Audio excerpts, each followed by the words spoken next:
Hello সবাইকে নমস্কার, আমি জুই। সকলে কেমন আছো? আশা করছি সকলে খুব খুব ভালো আছো।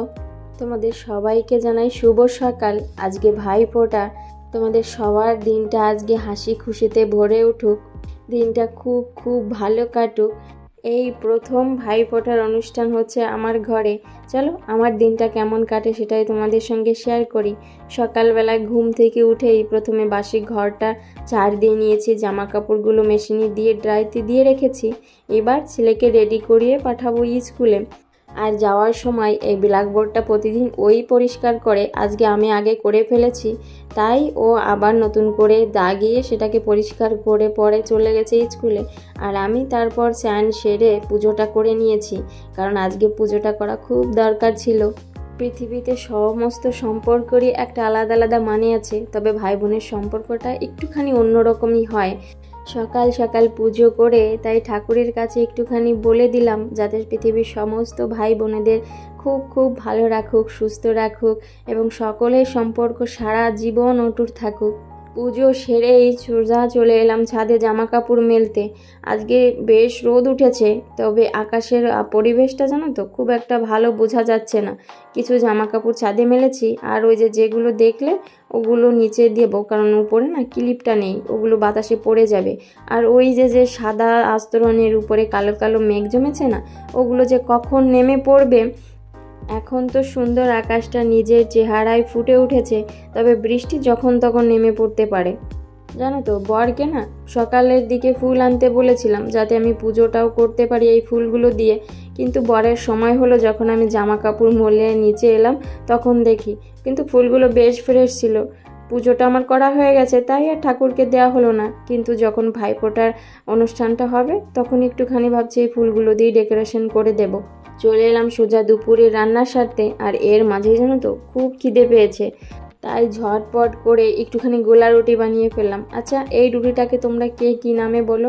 কোনো রকম বেলার ঝামেলা ছাড়া রুটিটা কিন্তু খেতেও বেশ ভালো হয়। নিচটা সুন্দর ক্রিস্পি থাকে আর উপরটা বেশ সহজেই হয়ে যায়, খুব ঝামেলা প্রয়োজন পড়ে না। রুটিটাকে বানিয়ে খেয়ে নিয়েছি, এবার ঝটপট পড়েছি রান্না করতে। আগে থেকে তো দেখলে ডালটাকে জালে বসিয়ে দিয়েছি। রান্না করব আজকে মুগ ডাল, যেহেতু বৃহস্পতিবার নিরামিষ দিন, তাই ভাইফোঁটার স্পেশাল কোনো রান্নাবাড়া হচ্ছে না। ডালের মধ্যে দেবো একটুখানি ফুলকপি, যেটা বর অনেক দিন আগেই এনে রেখেছিল। আর ফুলকপিটা এতটাই ছোট ছিল যেটা আলুর পরিমাণটা অনেক দিলেও জানো তো একটা মিল হতো না। তাই ভাবলাম ডালের মধ্যে দিয়ে একটুখানি স্পেশাল করি, আর যেটা আমার ঘরের প্রত্যেকেই ভীষণ ভালোবাসে, ফুলকপি দিয়ে ডাল রান্নাটা।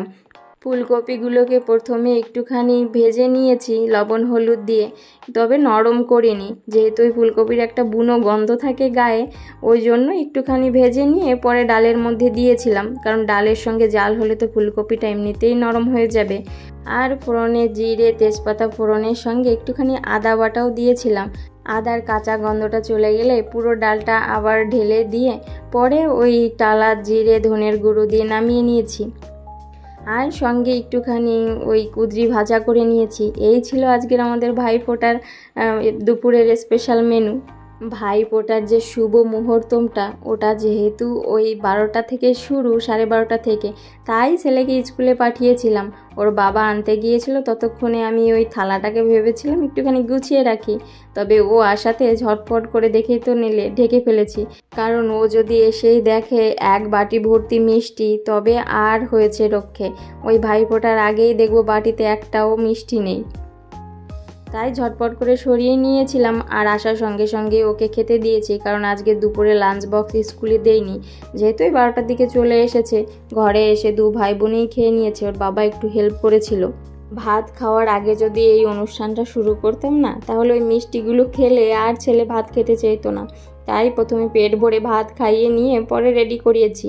তবে ও জানো তো ভীষণ খুশি, যেহেতু আজকে ওর বাবা অনেক আগেই স্কুল থেকে নিয়ে এসেছে, আর ঘরে এসেই দেখে একটা অনুষ্ঠানের গন্ধ, ওকে নতুন ড্রেস দেওয়া হয়েছে পরতে। তখন থেকেই ওর মনের মধ্যে এত আনন্দ হচ্ছে, সেটা ওকে দেখেই বুঝতে পারছো। একদম লক্ষ্মী ছেলের মতো বসে পড়েছে।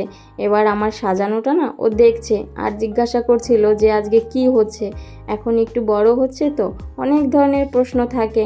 আর বিশেষ করে জানো তো, আমার ঘরে পুজো টুজো হলে না আমার ছেলে ছোট্টবেলা থেকেই ও ভীষণ রকম ইনভলভড হয়, কারণ এই অনুষ্ঠানগুলো ওর ভীষণ ভালো লাগে। সত্যি কথা বলতে কি জানো তো, এই প্রবাস জীবনে 7টা বছর কাটিয়ে ফেলেছি সংসারের, তবে এখন পর্যন্ত না পেয়েছি দুর্গাপুজো, না পেয়েছি কালী পুজো। বাঙালির কোনো ফেস্টিভ্যালই ঠিকমতো কলকাতা যাওয়া হয় না, ঠিকমতো কোনো অনুষ্ঠানেই ইনভলভ হই না। আর আমার ছেলে মেয়ের জন্মের পরে জানো তো, এখন পর্যন্ত আমরা এখন কলকাতা ব্যাক করিনি। তো আমার ছেলের কাছে বাঙালি অনুষ্ঠান এগুলো না খুবই অপরিচিত একটা জিনিস।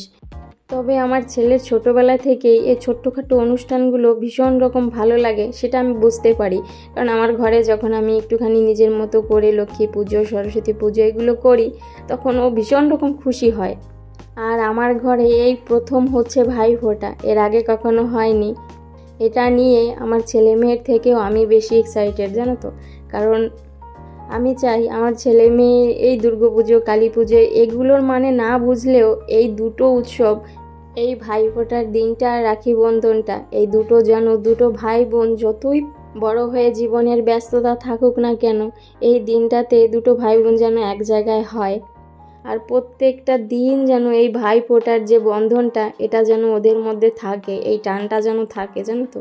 ঈশ্বরের কাছে আমি মন থেকে খুব বেশি নিজের জন্য কিছুই কখনো চাই না, তবে এই জিনিসটা খুব চাই। যখন থেকে আমি দুটো সন্তানের মা হয়েছি না, তখন থেকেই ভগবানের কাছে আমার এতটুকুই চাওয়া। প্রথম ভাইফোঁটাটা হয়তো ওরা এখনও কিচ্ছু বুঝছে না, একজন মনের আনন্দে পছন্দের মিষ্টি খেয়েই চলেছে, আর একজন ওখান থেকে উঠে চলে আসতে চাইছে। তোমরা হয়তো একটু আগে খেয়াল করলে, আমি যখন এই সুন্দর থালাটা এখানে সাজাচ্ছিলাম, তখন আমার ছেলে চুপটি করে আমার পাশে বসেছিল আর আমাকে হাজার একটা কথা জিজ্ঞাসা করছিল। আমিও একটু একটু করে উত্তর দিচ্ছিলাম, ওকে বোঝানোর চেষ্টা করছিলাম, যদিও ওকে একদম কিছুই বোঝাতে হয় না। ও বোনের উপর ভীষণ রকম কেয়ারিং। আর এটাই হয়তো ভাই বোনের সম্পর্ক, যাকে বলে রক্তের সম্পর্ক। যখনই আমি বললাম যে তুমি দাদা হিসেবে বোনকে এই দিন তোমার পছন্দ মতো, বোনের পছন্দ মতো একটা গিফট দিতে পারো, তখনই জানো তো নিজের পিকি ব্যাংক থেকে 100টা টাকা এনে বোনের হাতে ধরিয়ে দিয়েছে। যদিও সেটা ক্যামেরায় বন্দি থাকলো না, তবে আমার মনে জানো তো আজীবন পর্যন্ত এই দৃশ্যটা মনে থাকবে। অনুষ্ঠানটা হয়তো খুবই সাধারণ, খুবই সামান্য আয়োজনে করা হয়, তবে এই অনুষ্ঠানের মধ্যে জানো তো থাকে অন্যরকম একটা অনুভূতি, যেটা মা বাবার কাছেও ভীষণ প্রাউড ফিল হয়। আর ভাই বোনের সম্পর্কটা আসলে বোঝা যায় যে কতটা সুন্দর। দেখো, আমার ছেলেকে যখনই আমার মেয়ে মিষ্টিটা খাইয়ে দিয়েছে, আর আমার ছেলে কি করলো, জানি যে বুনুকে ওটা খাওয়ানো যাবে না, তাই 1 চিমটি মিষ্টি মুখে নিয়ে খাইয়ে দিল। এই জীবনে প্রথম জানো তো আমার ভাইকেও আমি ফোঁটা দিলাম, তাও সম্ভব হলো ভাই এবারটা আমার কাছে ছিল। তাই দিন শেষে ঈশ্বরের কাছে এতটুকুই মন থেকে চাওয়া, পৃথিবীর সমস্ত ভাই বোনেদের সম্পর্ক যেন অটুট থাকে, সারা জীবন যেন মেলবন্ধন থাকে, একে অপরের সারা জীবন যেন ঢাল হয়ে থাকতে পারে। চলো, বিকেলের দিকে ছেলেকে একটুখানি পড়তে বসিয়েছিলাম, তবে মেয়েকে নিয়ে খুব একটা সম্ভব হয় না। আজকের ব্লগটা এখানেই রাখছি। কেমন লাগলো অবশ্যই কমেন্টে জানিও।